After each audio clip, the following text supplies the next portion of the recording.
Paz do Senhor, irmãos, amém? E Jesus, é sexta-feira, a gente está cansado, é isso? Paz do Senhor, irmãos, amém? É noite de conquistar, é noite de você tomar posse da sua bênção, da sua vitória. Sexta-feira é um culto que você deve exercer a sua fé para liberar as coisas que estão no mundo espiritual e trazê-los para o mundo material. A Bíblia diz na carta aos Hebreus que a fé é a certeza ou prova das coisas que nós não vemos, mas a convicção de que elas existem. É difícil às vezes entender essas coisas, né, irmãos? Mas a fé é a capacidade de você enxergar aquilo que ainda está para existir. Então, quem sabe você veio aqui nessa noite com uma enfermidade no seu corpo. A fé é a capacidade de você enxergar que já está curado. Quem sabe você veio com um problema familiar aqui nessa noite. A fé é a capacidade de você já enxergar a solução do seu problema. Quem sabe você veio com um problema no seu matrimônio, no seu casamento. A fé é a capacidade de enxergar a solução para o seu casamento, o seu relacionamento. Então a fé é isso, irmãos, é trazer ao nosso mundo aquilo que ainda não existe. E Jesus nos ensinou isso. Tudo que nós pedindo, crendo em o nome de Jesus, o Pai fará para que Jesus seja glorificado no Pai. Amém? Do jeito que você está, pegue a sua Bíblia. Evangelho escreveu São Mateus. Eu convido você que está sentado a ficar um instantezinho em pé, não em reverência a mim, mas a palavra de Deus que vai ser lida nessa noite. Amém? Evangelho escreveu São Mateus, capítulo de número 15.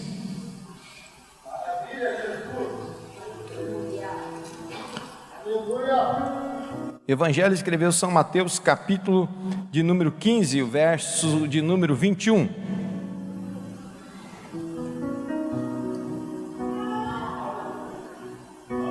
E partindo Jesus dali, foi para as partes de Tiro e Sidom. E eis que uma mulher cananeia que saíra daquelas cercanias, clamou dizendo: Senhor, filho de Davi, tem misericórdia de mim, que minha filha está miseravelmente endemoniada.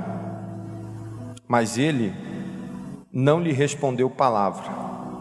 E os seus discípulos, chegando ao pé dele, rogavam-lhe dizendo: despede-a, que vem gritando atrás de nós. E respondendo ele, disse: eu não fui enviado senão as ovelhas perdidas da casa de Israel. Então ela chegou, adorou, dizendo: Senhor, socorre-me. Ele, porém, respondendo, disse: não é bom pegar o pão dos filhos e deitá-los aos cachorrinhos. E ela disse: sim, Senhor, mas também os cachorrinhos comem das migalhas que caem da mesa de seus senhores. Então Jesus respondeu-lhe e disse: ó mulher, grande é a tua fé, e seja feito para contigo conforme tu desejas. E desde aquela hora a sua filha ficou sã. E desde aquela hora a sua filha ficou sã. Feche os teus olhos, recline a tua fronte, oramos ao Senhor. Eterno Deus, Pai que está nos céus, eu quero te agradecer pela oportunidade preciosa de estarmos em tua presença, em tua casa. E eu quero te pedir, Senhor, nessa noite, vem de encontro à vida e à necessidade, Senhor, do teu filho, da tua filha, Senhor. Vem de encontro, Senhor Jesus, a expectativa, Senhor, que esse coração, Senhor, buscou estar aqui, Senhor, para receber uma resposta da tua boca, Senhor. E que nessa noite, Senhor, ao ouvirmos as sagradas palavras, nós possamos ter o nosso coração aberto e disposto, e nele gerarmos fé. E a fé, ela remove todas as montanhas da nossa vida, Senhor. Então eu quero te agradecer, Senhor, por tudo quanto pela fé tu vais fazer, em o nome de Jesus. Amém e amém, Jesus. Amém? Podeis assentar, queridos. Antes de nós tecermos um rápido comentário nessa palavra, para podermos orar por você nessa noite, eu quero convidar você que quiser, você que pensa também em se batizar, no dia 30 de dezembro, nós vamos estar fazendo um batismo nas águas aqui, na chácara do tio Otônio, ali no Monte da Oração, e vamos fazer dia 30 esse batismo nas águas, e nós estamos fazendo uma reunião de discipulado, mas é uma reunião para todos aqueles que querem conhecer de Jesus, é uma reunião que não é um culto como este, é uma reunião onde nós conversamos, tomamos chimarrão, fazemos perguntas e respostas, é uma conversa sobre Deus. Então você que deseja conhecer mais de Deus, amém, já é o nosso convidado. Se você quiser fazer esse curso de discipulado, amém, você nos procura, porque eu já tenho a primeira lição da quarta, que está aqui comigo, tá bom? Então eu já convido você para estar com a gente aqui às 20 horas quarta-feira. Também vamos estar abrindo uma turma domingo de manhã na escola bíblica. Às vezes você não pode na quarta à noite, então vem na escola bíblica de manhã, amém? 8 horas da manhã, tá bem? Glória para Jesus, como diz o pastor Nelson. Eu gostaria de nessa noite, junto com você, exercitarmos a nossa fé. Mateus, ele é um dos discípulos de Jesus, que escreve o Evangelho segundo Mateus. Esse mesmo texto você encontra no Evangelho, escreveu João Marcos, ou Marcos propriamente dito. No capítulo de número 7 você vai encontrar essa mesma narrativa, o encontro de Jesus com uma mulher anônima. A Bíblia não registra o nome dessa mulher, apenas conta a sua história. Sabe por quê? Porque aquilo que Deus faz na sua vida é mais importante que o seu próprio nome. Aquilo que Deus realiza e os atos poderosos de Deus são mais importantes que o registro até mesmo do nosso nome. Porque o que importa é o que Ele faz em você, dentro de você. E nós vemos aqui, irmãos, que Jesus, ele sai da região aonde ele tinha sua residência. Jesus, eu sempre costumo dizer que apesar de ele nascer na casa do pão, porque Belém significa casa do pão, ser criado numa vila bem pequena, simples, chamada Nazaré, e ali aprender com seu pai o ofício de carpinteiro, ali ouvir da sua mãe as histórias das suas tradições do povo de Deus. Ele podia, como o Messias, ele tinha essa convicção de já receber o chamado do Pai para cumprir uma grande obra nessa terra. Você diria, se você olhar o contexto histórico, você diria, Jesus teria que então nascer em Jerusalém, ser criado em Jerusalém, fixar residência em Jerusalém. Afinal, Jerusalém era a cidade das luzes, capital da paz, centro religioso, centro político. Mas Jesus não faz isso, porque ele vem cumprir uma frase muito maravilhosa: eu vim para os doentes e enfermos, eu não vim para os sãos. E ele acaba fixando a sua residência numa região distante de Jerusalém, tão interessante que era separada ainda pelo território dos samaritanos, e ali às margens do mar da Galileia, ou mar de Tiberíades, ou mar de Genezaré, Jesus, nessa cidade extremamente grande, em torno de 100.000 habitantes, Jesus fixa a sua residência ali. Ali ele desenvolve o seu ministério, ali ele chama a maioria dos seus discípulos, dentre eles o jovem cobrador de impostos chamado Mateus, ou publicano. Interessante que Jesus, os seus discípulos, só tinha gente boa, era pescador, cobrador de impostos, fariseus, e assim por diante. E é esses que Jesus pega em 3 anos, transforma a mentalidade deles. Jesus foi o maior treinador da história, porque pegou 12 homens e mudou a história da humanidade. Apresentou o reino de Deus ao homem. É tão verdade isso que na nossa história nós temos o antes e o depois de Cristo. Porque com apenas 12 pessoas desprezadas, com personalidades totalmente diferentes, Jesus os transforma de uma maneira poderosa. E eles transformam o mundo. A Bíblia diz que Jesus chega para Mateus e diz para ele: segue-me. Ele está lá na coletoria, cobrando os impostos. E ele não consegue resistir o convite e aquela voz. Quando verdadeiramente nós abrimos o nosso coração para Jesus, conforme diz Apocalipse: eis que estou à porta e bato. Quem ouvir a minha voz,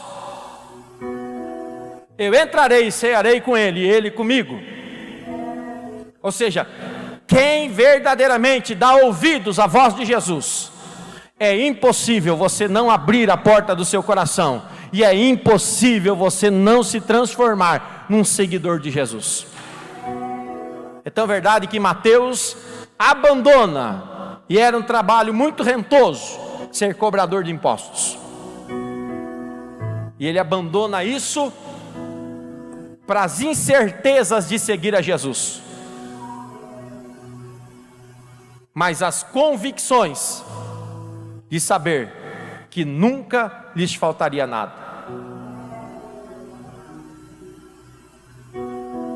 Jesus então está nesta cidade chamada Cafarnaum. Em Cafarnaum, Jesus pensa no seu coração. Eu estou aqui parafraseando o texto. Você vai ver que no texto de Marcos capítulo 7, diz que Jesus queria se ocultar, se esconder por algum tempo. Então ele sai, presbítero Jado, de Cafarnaum, e ele diz: eu vou tirar umas férias. Como assim, pastor? Jesus tira férias? Ué, Jesus, você acha que Jesus não cansava? Aonde ele andava, tinha 3 pessoas seguindo ele: o que queria comer, o que queria ser curado ou liberto, e aquele que estava ali sempre junto dele porque queria uma palavra. Você imagina a rotina exaustiva de Jesus em 3 anos. É tão verdade isso, que o Evangelho de João diz que se fossem registrados todos os eventos, todos os milagres, todas as obras que Jesus realizou em apenas 3 anos, faltaria pergaminhos para serem escritos. Esse é o tamanho da obra que Jesus realizou em 3 anos. Então, alguns episódios narrados como este de Mateus, capítulo de número 15, fala que Jesus, ou Marcos capítulo 7, ele sai de Cafarnaum e ele se direciona para a beira-mar do mar Mediterrâneo, na região de Tiro e Sidom. E ali ele tenta se ocultar, mas quando ele chega nessa cidade, nessa região, a Bíblia diz que sai ao seu encontro, vai ao seu encontro uma mulher, que a Bíblia não cita o seu nome, e ela tem um gesto poderoso, relevante. Ela faz um pedido através de uma frase introdutória. Ela diz: Jesus, filho de Davi, tem misericórdia de mim, porque a minha filha está terrivelmente endemoniada. Como ela sabia que era Jesus? Como ela conseguira identificar aquele personagem como Jesus? Eu tenho certeza, irmãos, a Bíblia me dá essa oportunidade de fazer essa leitura, que os atos, as ações de Jesus o precediam. Eu tenho certeza e convicção que aquela mulher ouvira falar alguma coisa de Jesus. Quem sabe ela ouviu uma história. Olha, existe um galileu, um homem que mora em Cafarnaum, que tem 12 discípulos, e algumas mulheres que o acompanham. E por onde ele passa, cegos são curados, surdos são curados, paralíticos andam, leprosos são limpos, demônios são expulsos. Eu não sei se ela ouviu falar do grande milagre do cego junto ao caminho de Jericó, que usou a mesma expressão que ela usou para falar com Jesus: Jesus, filho de Davi, tem misericórdia de mim. E por causa dessa frase incessante e por vezes até gritante, em que algumas pessoas bradavam para ele também: pare de gritar, não importunes o mestre, como quem dissesse, ele não vai te ouvir. E quanto mais falavam para ele calar-se, mais ele gritava, mais ar para dentro dos seus pulmões ele colocava, mais ele gritava para dizer: Jesus, se tu me escutares, só tu podes mudar a minha história. Às vezes nós estamos muito preocupados com o que as pessoas pensarão de nós. Nós temos um grande problema, que é a autopreservação da nossa imagem. E por causa disso, meus queridos, muitas vezes nós perdemos grandes bênçãos da parte de Deus. Muitas vezes ficamos com uma autopreservação da nossa imagem e não levantamos a nossa mão.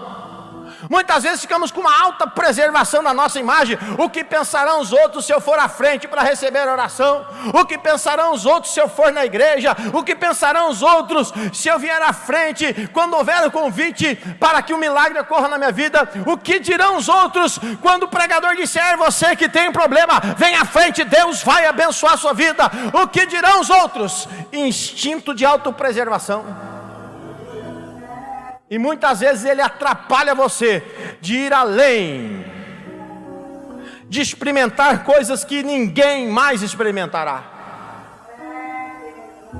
Quando Jesus fizer um convite a você, largue tudo e corra para Ele. É tão verdade que essa mulher, ela continua a bradar insistentemente.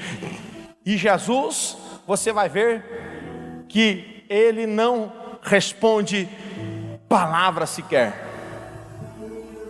Diferentemente do cego de Jericó, em que Jesus manda chamá-lo, para essa mulher é como se Jesus fechasse os ouvidos.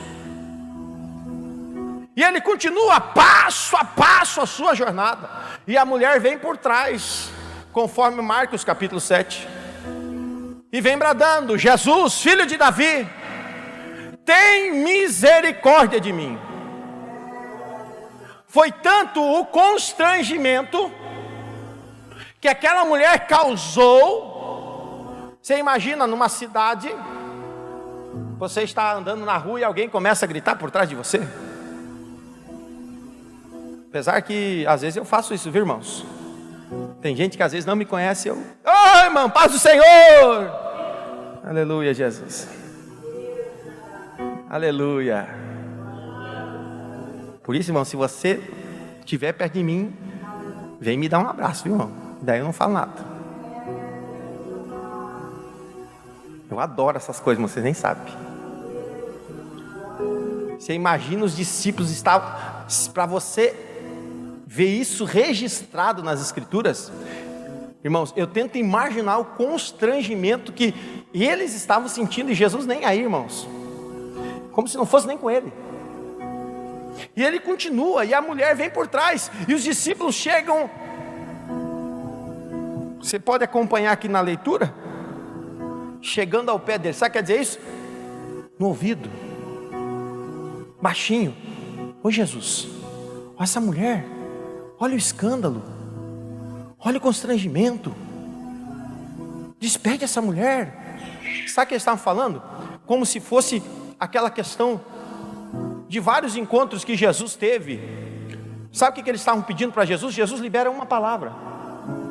Porque eles já tinham tido experiências, presbítero Jader, de situações onde Jesus liberava apenas uma palavra e o milagre acontecia, a bênção chegava, a vitória era alcançada. Por exemplo, há uma passagem muito interessante de um homem que não era crente, que não era judeu, que não era israelita, era um centurião romano, e ele tinha 100 pessoas sob o seu comando. Ele chega a Jesus, se apresenta: eu sou um centurião, e meu senhor, eu tenho homens sobre o meu comando, e se eu pego meu servo e digo, vai servo, o servo vai. Se eu digo para o servo, vem servo, vem. E na sua interlocução com Jesus, na sua conversa com Jesus, ele deixa entendível para Jesus que ele reconhecia a autoridade que estava sobre a vida de Jesus. E ele diz para Jesus: Jesus, eu sei que se tu liberares uma palavra, eu tenho um servo em casa que está enfermo, mas basta uma palavra tua. Não precisa nem tu ires à minha casa, não precisas nem tu saíres daqui e ires lá e entrares dentro da minha casa. Não, basta a tua palavra ser liberada e o meu servo lá na minha casa vai ficar curado. Irmãos, eu tento imaginar a cara de Jesus, de satisfeito. Ele olha para os seus discípulos e diz assim: nem em todo Israel eu vi uma fé desse tamanho. Nem vocês que andam comigo todos os dias. É tão verdade que não é mais de uma situação, mas algumas situações em que Jesus olha para os seus discípulos e diz: homens de pequena fé. E é verdade, irmão, vou fazer aqui uma comparação. Às vezes nós que estamos aqui diuturnamente, e eu estou profetizando isso, hein? Que coisa maravilhosa. Prepare-se para 15 dias de culto. Diuturnamente na casa de Deus.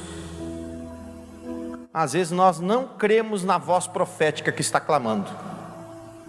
Aí vem uma pessoa lá de fora, presbítero Jader. Vem uma pessoa que não está aqui conosco no nosso meio. E o profeta libera uma palavra, a pessoa se agarra com todas as forças. E ela diz: eu creio, e a vida dela é transformada.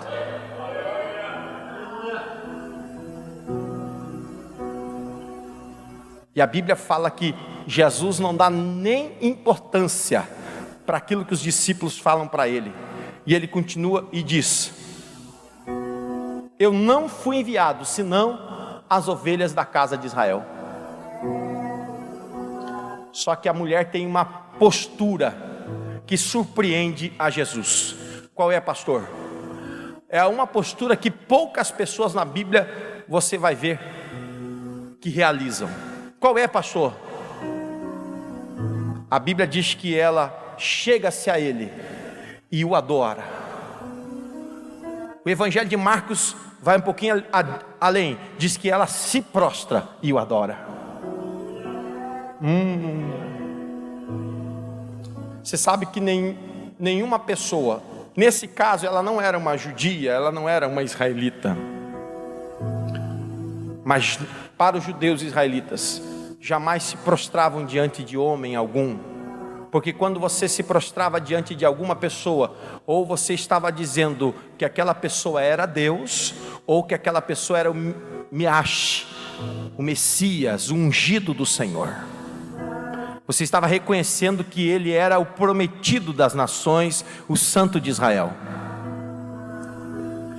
Há um personagem na Bíblia que faz isso, que é Jairo.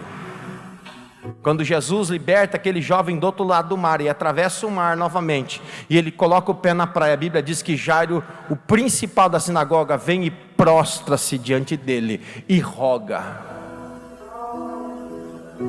Essa mulher vem e prostra-se e o adora. Você sabe o que aquela mulher estava dizendo? Eu reconheço que tu és Senhor. A adoração não está ligado com louvores, a adoração está ligado com atitudes. A adoração é quando você reconhece o senhorio do Senhor, então você se prostra, você se rende, e você diz: faz de mim o que tu queres. É tão verdade que Jesus diz: não é bom pegar do pão dos filhos e deitá-lo aos cachorros.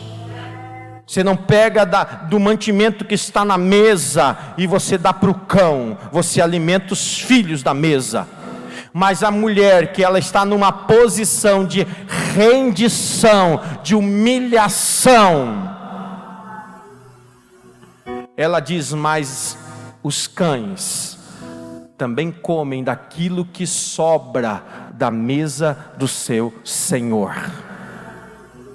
Aquela mulher estava dizendo: eu não só te reconheço como Senhor, mas até o que sobra da tua mesa já é suficiente para mim.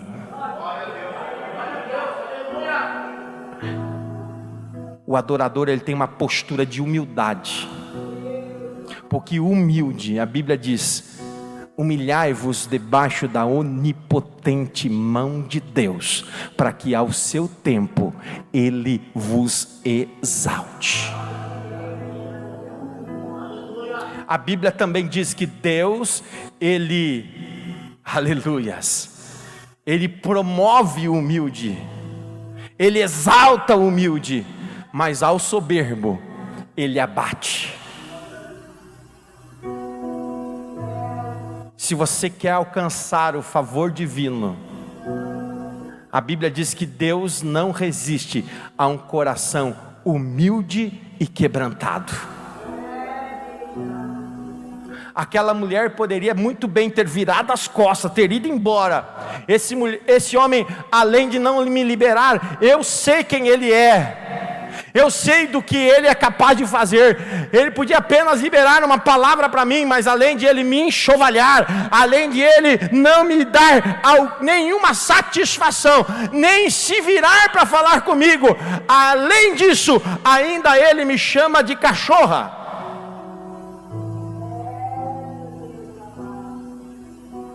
Ela poderia muito bem ter virado as costas e ido embora.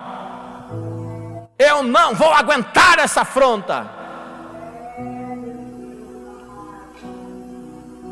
Às vezes nós somos provados. Às vezes Deus nos leva ao limite da nossa provação, para ver se o nosso caráter, a nossa personalidade, ela vai aguentar a pressão. Ela vai aguentar a prova que está sobre nós. Agora eu tenho uma coisa importantíssima da parte de Deus para você antes de nós orarmos. Se você souber lidar com a pressão da provação,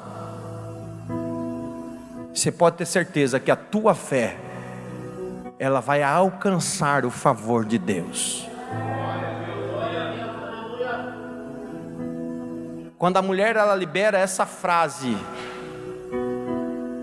e ela diz: até os cães ou os cachorrinhos comem das migalhas, ou daquilo que sobeja, que sobra da mesa do seu Senhor. Ela comove o coração de Jesus. Eu tenho certeza que no seu íntimo, Jesus é movido de íntima compaixão por uma mulher que ele não precisava fazer favor para ela, mas ela persiste, ela insiste, mas ela é humilde. E é tão verdade que a persistência somada à fé daquela mulher, a humildade somada à fé daquela mulher, faz com que Jesus libere a palavra. Você notou comigo no texto que Jesus não orou por ela? Você notou no texto que Jesus não coloca a mão na cabeça dela? Você notou no texto comigo que Jesus não fez nenhuma campanha com aquela mulher? Você notou no texto que Jesus não levanta para o céu e diz: Pai, graças te dou, porque essa mulher é persistente, então Senhor abençoa ela? Não. A única coisa que Jesus faz é despedir aquela mulher em paz e dizer: seja feito conforme a tua fé.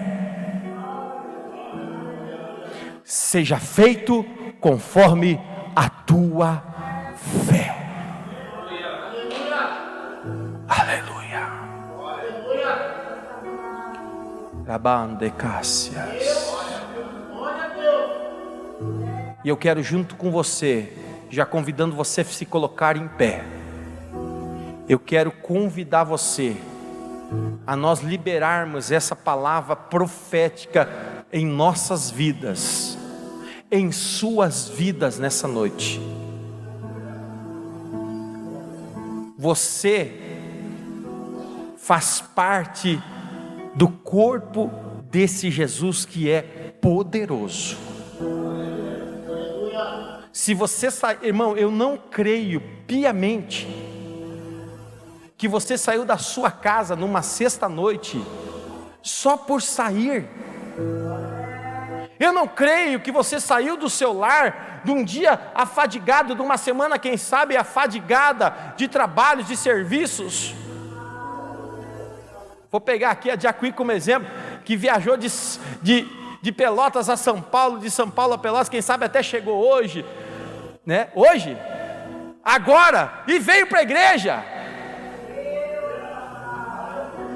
Eu não acredito que você faz todo esse esforço, meu irmão e minha irmã, para sair de um culto como esse, do mesmo jeitinho que você entrou pelas portas. Então eu quero instigar você, provocar você e dizer: meu irmão, Jesus pode te dar fé. Quem sabe você entrou aqui até sem fé. Há uma passagem no Evangelho de Marcos, capítulo 9, de um pai que já não tinha mais fé, que enquanto Jesus estava no monte da transfiguração, os seus discípulos estavam lá expulsando o demônio da vida daquele moço, e nada acontecia. Às vezes tem coisas na nossa vida assim, que você ora, não acontece. E aquele pai já estava até desacreditado, e Jesus olha para aquele pai e diz: você pode crer? E aquele pai diz: Senhor, aleluias. Como quem dissesse: eu já estou tão cansado, eu até pedi para os seus discípulos orar, mas eles nada puderam fazer. Então, Senhor, ajuda na minha incredulidade. O que ele está falando? Ajuda-me a ter fé. Ele olha e ele diz: tudo é possível aquele que crê. Eu quero dizer para você nessa noite: tudo é possível para você se você crer. Qualquer coisa pode acontecer se você crer. E eu quero me apossar dessa frase de Jesus e dizer para você, com uma palavra profética para a sua vida: irmão, irmã, seja feito conforme a tua fé.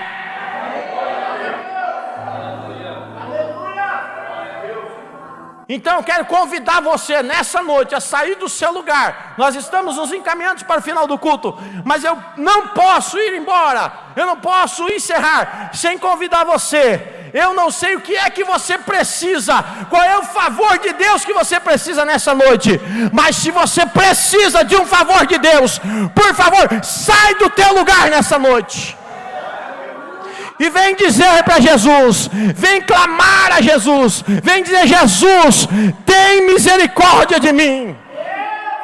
Jesus, filho de Davi, tem compaixão de mim. Quem sabe você precisa do favor de Jesus nessa noite, e eu quero te dizer: só Ele pode fazer o favor na tua vida. O pastor não pode, o presbítero não pode, a igreja aqui denominacional não pode, mas o meu Jesus pode.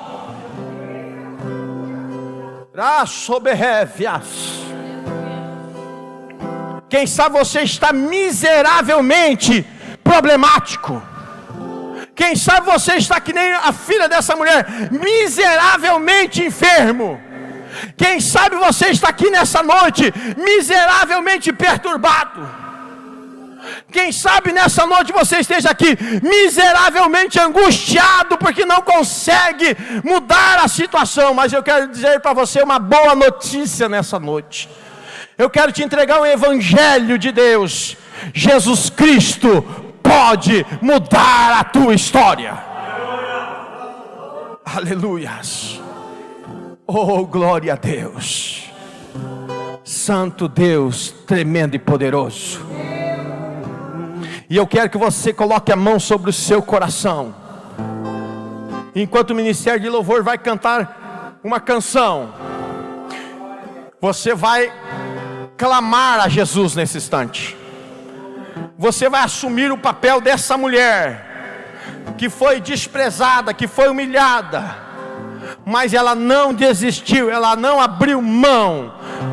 Ela disse: eu posso ser até humilhado, eu posso passar as frustrações, mas eu sei que Ele pode mudar a história da minha casa. Era manso berrévias. E eu estou enxergando aqui pela fé, nós estamos falando de fé. Eu já estou enxergando pela fé que a sua história começa a ser mudada a partir de agora. A sua casa começa a ser mudada a partir de agora. A sua família começa a ser mudada a partir de agora. Aleluias, Santo Deus de Israel. Enquanto nós vamos convidando o presbítero Jader para juntos, com as nossas mãos ungidas, nós vamos impor as mãos sobre você. Enquanto nós impormos as mãos sobre você, você vai clamando pelo seu pedido. Enquanto nós vamos colocando as mãos sobre você, você vai pedindo aquilo que você necessita da parte de Deus essa noite. Aleluias.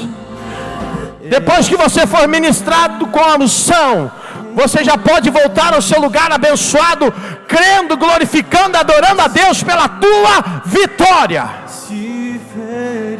Aleluias. A ti vier, tu tens poder para curar.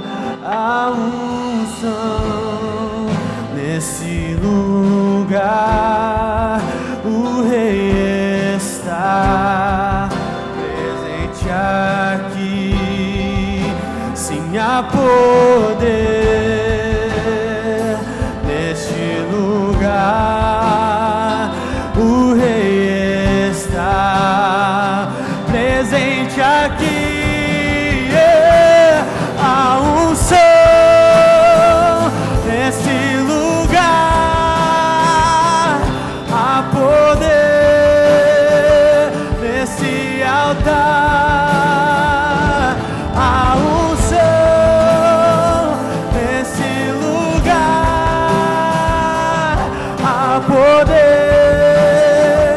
nesse altar. Chegou a salvação. Oh, oh, oh, oh, oh, oh, oh.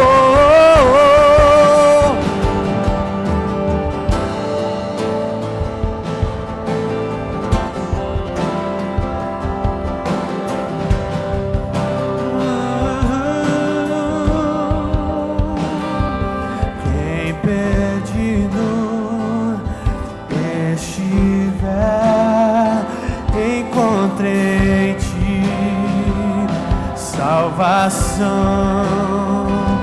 Se ferido a ti vier, tu tens poder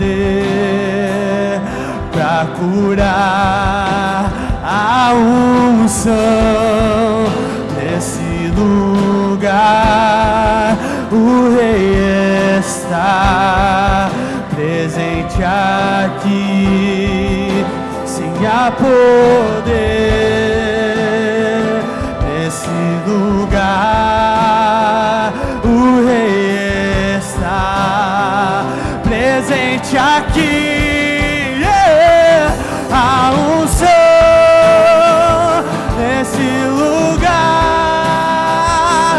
a poder nesse altar, a unção nesse lugar, a poder nesse altar, a unção nesse lugar, a poder nesse altar, a unção nesse lugar, a poder nesse altar. Chegou a salvação.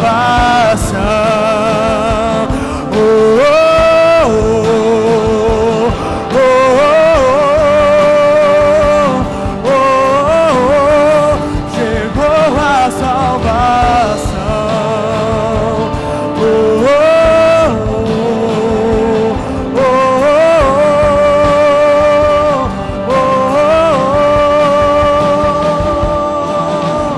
Jesus, teu nome é poder. Jesus, teu nome é salvação.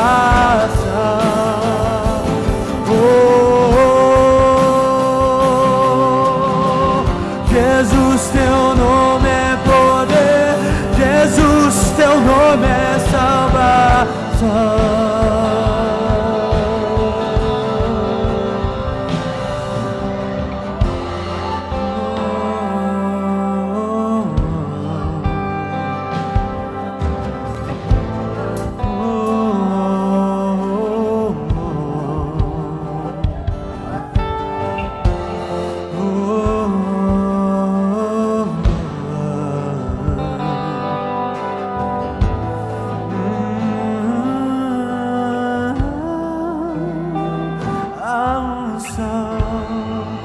Nesse lugar, o Rei está presente aqui. Sim, há poder nesse lugar. O Rei está presente aqui. A unção nesse lugar, o Rei está presente aqui. Sim, há poder nesse lugar, o Rei está presente aqui. A unção nesse lugar, a poder nesse altar, a unção nesse lugar, a poder nesse altar. Chegou a salvação.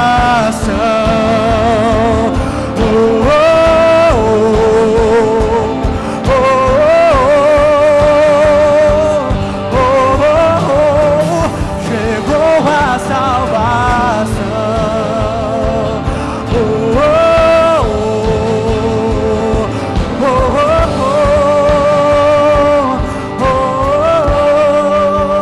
Chegou a salvação.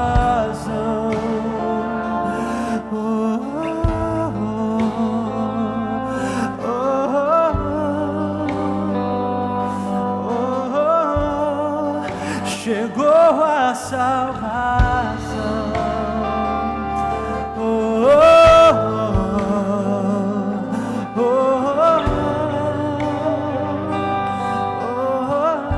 Aleluias. Quantos podem glorificar o Senhor nessa noite? Quantos podem adorar o Senhor nessa noite? Aleluias. Oh, glória a Deus. Eu quero, antes de devolver a palavra nessa noite, Amém. Então nós já vamos estar encerrando o culto. Eu já convido você a ficar sobre os teus pés, nós estamos encerrando. Vamos dar a bênção do Senhor apostólico, você ir para a sua casa. Como em paz você veio à casa de Deus, você volta em paz para a sua casa. Mas eu quero fazer um convite todo especial para você. Nós vamos ter aqui a partir do dia 1º de janeiro. Serão 12 dias de cultos. Ou seja, de 1º de janeiro a 12 de janeiro. Serão 12 dias que nós vamos orar pelo ano de 2019. E que nós vamos proclamar a bênção e os céus abertos sobre a sua vida.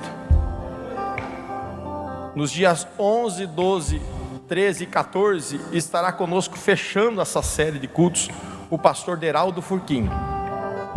Então nós vamos iniciar aqui e encerrar com o pastor Deraldo Furquim nos dias 11, 12, 13 e 14, segunda-feira.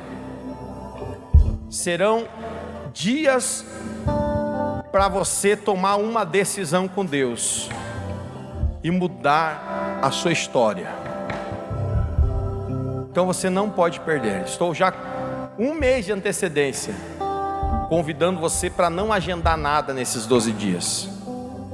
Porque tudo, irmãos, na sua vida que você quer vitória, você pode virar essa santa Bíblia do início ao fim.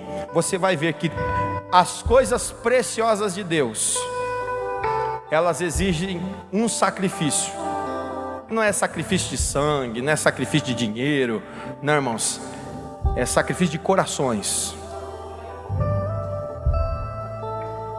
E existem propósitos eternos com Deus. E eu sinto que Deus está nos convidando a esse ano a entrar no ano de propósitos. E eu tenho certeza que é um preparo de Deus para grandes coisas que estão por vir. Você acredita nisso? Amém? Então, domingo Santa Ceia, 17 horas. Depois o grande encontro da família com Deus. Dia 10, na outra segunda-feira, nós vamos ter aqui uma conferência com hoje que tem sido um dos grandes nomes. É um jovem assembleano que prega e traz uma reflexão da palavra poderosa, que é o David Leonardo e o pastor Tadeu. Serão 2 mensagens na segunda-feira. Então, você que quiser vir é o convidado. É uma promoção do pastor Tadeu, trazendo o David Leonardo pela primeira vez aqui em Pelotas. E eu tenho certeza que é para fechar o ano com uma palavra maravilhosa. Procure lá no YouTube o canal dele, você vai ver as mensagens dele. Dia 23 de dezembro é a nossa celebração de Natal aqui, domingo. Dia 31 de dezembro é a virada de ano. E olha para o teu irmão, de novo. O ano foi embora. Então a boa notícia é que ainda dá para você fazer alguma coisa para Jesus. Você tem aí 31 dias para fazer alguma coisa para Jesus, e dia 30 você levar uma alma no batismo. Dá tempo, irmão. Diz aí para a pessoa que está, ainda dá tempo, irmão. Amém? E dia 31 nós vamos fazer aquele culto da virada, o culto da bênção de ano novo, pastor Nelson ministrando aquela palavra profética sobre a igreja.